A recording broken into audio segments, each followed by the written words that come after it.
What's up, YouTube? This is Let's Talk Horror Movies here. I am bringing you guys another movie review. Today I'm reviewing Winnie the Pooh, Blood and Honey, which is written and directed by Reese Frank Waterfield, and it is produced by Scott Chambers, and it stars Nikolai Leon, Natasha Tassoni, Craig David Dowsett, and Chris Cordell. So I've already reviewed Blood and Honey 1, but I went to look back at the review, and while I tried my best on that when I was trying to do it, I'm not a big fan of it, so I'm going to be redoing this is going to be a new review and talking about more of the things that I could be more more confident in my talking. But anyway, so this is a movie that was definitely maligned, very hated when it came out. I mean, this was the start of the public domain era. Because of Blood and Honey, and it did well. It made over five point something million dollars, and then I think it's reached to about $7.5 million, and I think the second one did as well. And so this is where it started with all the. I think because the Winnie the Pooh book went public domain, the book, not the TV rights, or not the TV Pooh, and that's why you don't have Tigger in this first one. But Tigger, I think, became public domain the year after, so they were able to use Tigger for the sequel. But yeah, so this was a movie that I remember thinking when I heard about it, I'm like, I'm not sure, because as a fan of the animated Winnie the Pooh, and I loved the Christopher Robin movie that came out a few years ago with Ewan McGregor.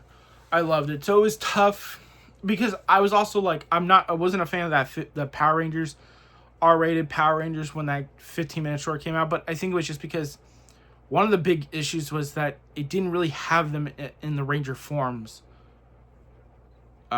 It was really annoying. It was like you had one scene of that, and it was really like, no, I didn't really care for that. So I was hard to see. The reason I was more open-minded about these kind of things was because there are darker versions of certain tales of the Disney. Maybe not Winnie the Pooh, but also there's the book. You could base it off the book more than taking off the animated series, which, again, that's owned by the Disney version is done by Disney, so they're not going to touch the Disney stuff. So you have that, and then the views came in. Oh, because yeah, Scott and Reese said that this wasn't supposed to be a theatrical release. This was supposed to be just a kind of, it gets put onto DVD, and then it gets put onto the Prime, and people can watch it from there. And it eventually got a release in theatrical. They said, oh no, because of how the views were, they're like, it's going theatrical. So they had to go back and shoot a couple more days. It was a 6-day shoot. So ultimately, I think it was an 8-day shoot. If you add it all together, it was an 8-day shoot. But they had to shoot 2 extra days because they need to add some more things into the film to make it more cinematic enough.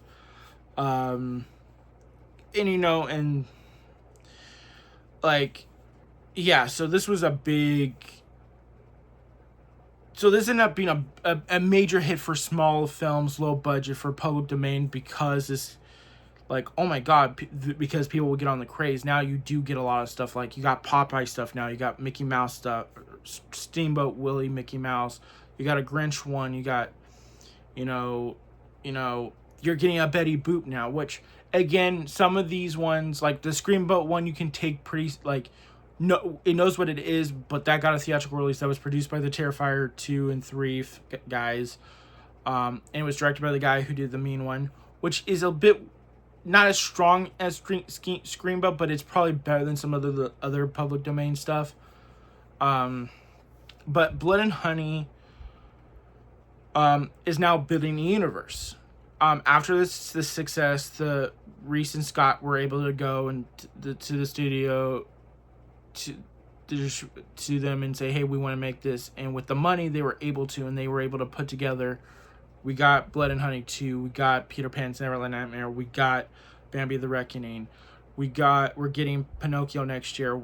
They're starting to film Blood and Honey 3 and Poohverse next year. Now, how long this will last, I don't know.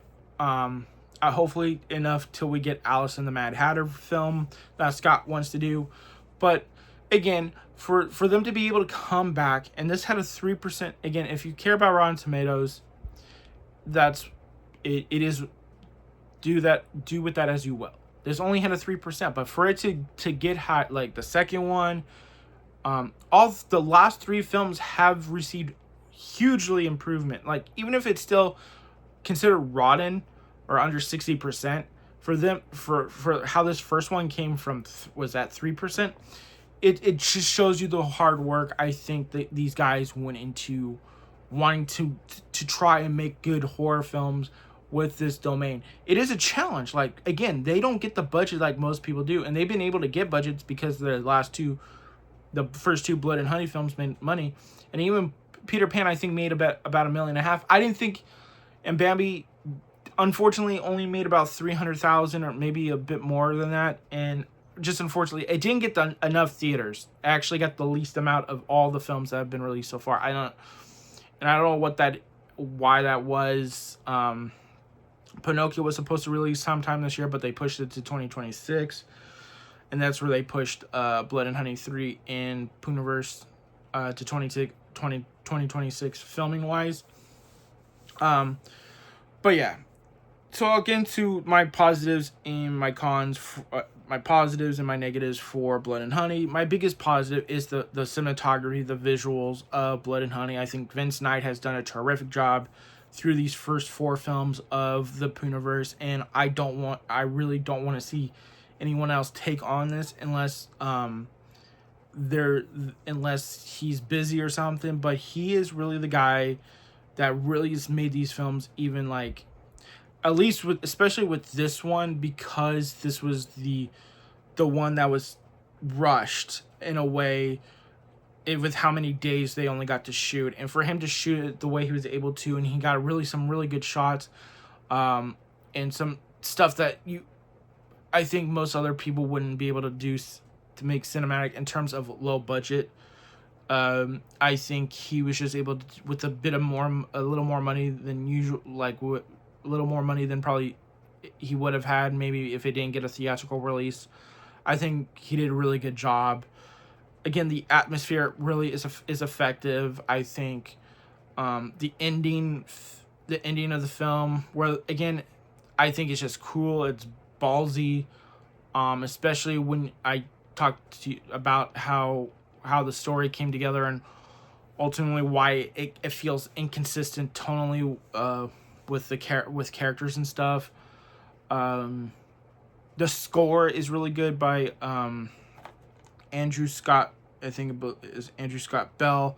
There's a behind the scenes feature of him making this violin covered in bees and stuff. Really cool. Check it out if you do have the physical media. If you haven't, I'm sure it's maybe on YouTube or something, or you can go follow Andrew Scott Bell. But terrific score for a movie like this, doesn't usually get that kind of like notoriety, and it has some of these I think they might have all vinyls. That's telling you that there's hype around these things, whether you don't like it or whether you like it or not. Some the kills are decent, are pretty brutal and gruesome in a way. For some, say mean-spirited. Again, they have to CGI some of the gore because they didn't have a lot of budget to work with, and they kind of sometimes have to hide it a little bit, which I credit them for. If you know it's not like the most amazing or like great, hide it a bit to where it can look fine enough. Again, you have to work with your budget. I don't like again, if you guys haven't checked my Massive Horror movies, there's a scene in that movie where you should know your limit to what your budget is. If you do not, like, it was bullshit, that scene. It's a scene where a shark comes out of nowhere, out of the water, jumps. It's one of the worst CGI things I've ever seen, and it was. And I don't want to be aggressive because I don't want to be mean, but I'm just saying it's one of the worst things I've seen And you should not be putting those in low budget films like these, because you're trying to sell this to people, to give it, you want people to give this a shot. Do not put like effects like that in there for people to really heavily criticize. And it didn't, honestly, didn't make freaking sense. I don't care if there was the boat in the water, a shark coming out of nowhere. I don't know, I'm getting off track on there. But yeah, it looked fine. They were very creative. There's a scene where they're driving a truck, and they actually are not actually driving. I think they weren't driving. They had to rock the truck throughout the shooting in the third act, and that's pretty creative, where to look like there was stuff going on, because I don't think they didn't have the manpower to be able to do the driving while on the car. That they needed probably a bit more to be able to do that. So for them to be able to do that, to make that work. So now getting to the negatives, the story / characters. The biggest issue here is that it doesn't feel like a Winnie the Pooh story, a Christopher Robin story, because that's how it's sold, and it starts off as. But then you're introduced to 5 girls who go into the cabin. One is played by Maria Taylor, who's the main protagonist with this group, who was being stalked. So they decided, she decided to go away for it, and it just doesn't fit what this movie was trying to sell you on. Like, it's supposed to be about Christopher Robin and Pooh and Piglet getting revenge on Christopher Robin for leaving him, but then you get other story about the stalker and the 5 girls. And look, and according to I think I remember an interview, Scott or Reese, one of them said that they were told they need to put the 5-girl story arc in the script, which you could say, okay, you're forcing that into you're forcing, like, that was it was kind of, they were saying, we want this in this movie, and we're also told not to put in a lot of either one or both was Peter Pan, or not Peter Pan, Christopher Robin or Winnie the Pooh, which is like, okay, this is the what are we doing here? This is what the movie is supposed to be, right? But again, they're like, okay, but they still were able to get more Winnie the Pooh. It was Christopher Robin, I think, his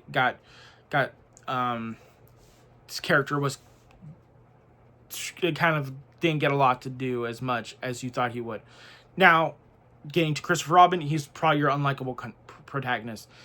You don't like the character, honestly. He doesn't try, or until the end, honestly. He tries at the end, but again, when you first meet him with his wife, and it's just, he's kind of whiny. Just, there is not, and again, the script was also rewritten in a week or so.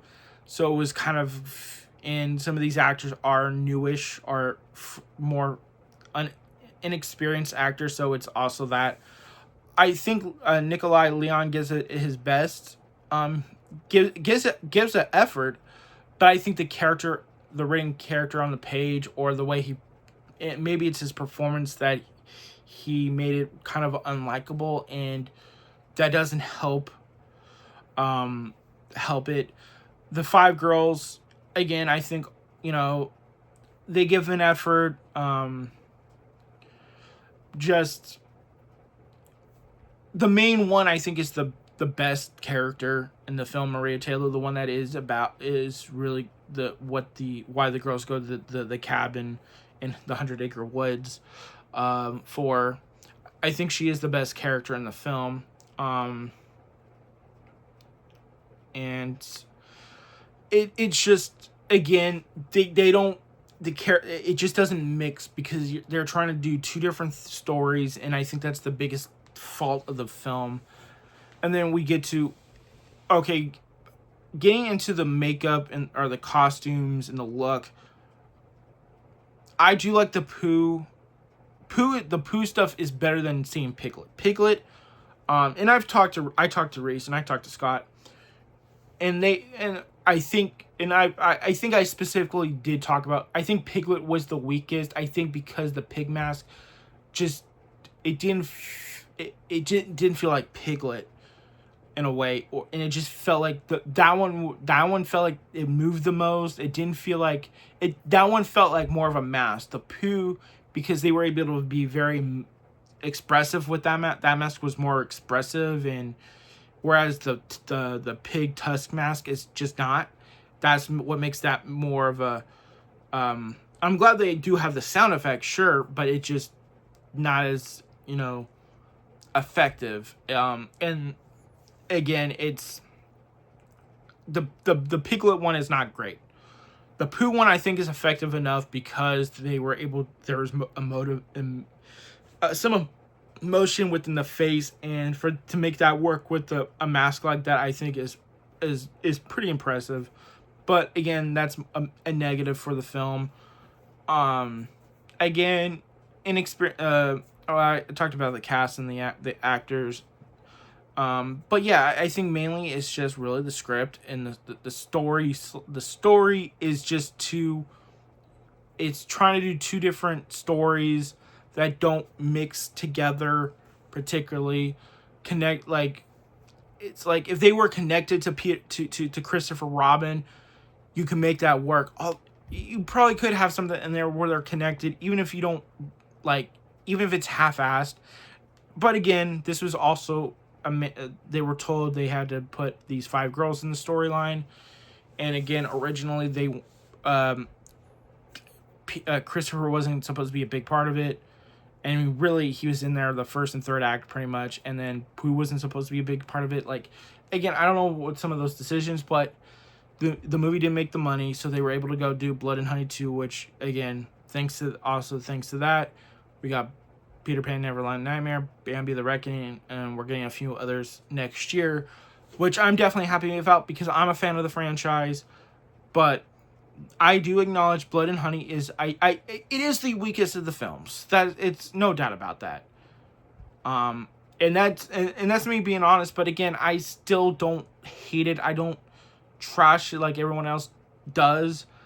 And maybe that's just me am I being fair or being biased? I don't think so, because I enjoyed this before I talked to them, before I met them at the Peter Pan Neverland premiere earlier this year, actually. So was it? Yeah, it was this year. So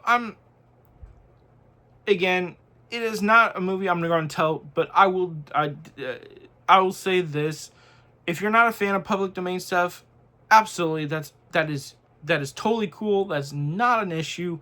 I don't blame people for not liking these, especially the ones that don't put the effort into it. I just feel like Scott and Reese deserve a bit of praise, at least in the effort they're trying to. If you watch the last 3 films, whether you like them or not, you could see, okay, they're trying. They want to make good stuff. Even if you don't feel like they've gone there or they're not fun. Also, that's the other big issue I think people will ultimately have with this is if they take themselves too seriously, they're not going to like it, or they get too dark. Like Peter Pan Neverland Nightmare is the darkest of this universe, and that wasn't going to make the $7.5 million, I think, but I wasn't expecting all these movies to make more than like the Blood and Honey films. I think the Blood and Honey films will make the money, and then Poohniverse will. The other ones won't make as much because I don't think the hype will be there. But overall, Blood and Honey, I think for how this leads to the ambitious nature of what this now universe is, I think makes it worth giving a shot, and how they even tie this into Blood and Honey 2, where they actually this is the movie within a movie. So Blood and Honey 2, so this event did happen, but this is Hollywood in Blood and Honey 2's take. So this would be their version, and the movie in their universe. It's I know it, the movie within a movie thing. Like I won't get into it because I even just trying to explain it for whatever reason is like it's it's gonna be a bit confusing for some reason, but yeah, let me know what you guys thought of this thought. Did you guys like this movie? Did you guys hate it? Did you guys love it? Did you think it's meh? Are you excited for more of this universe? Like, again, I am for sure. I know we're getting at least 3 more Pinocchio, Pooniverse, and Blood and Honey 3. Scott is going to direct Blood and Honey 3, and it's going to be written by the director who did The Color Out of Space. I apologize for not reading. I think his name was Richard Stanley. Hopefully I'm right on that, but I believe it was Richard at least. I hope you guys enjoyed this. This is Let's Talk Horror Movies. Signing off. Peace.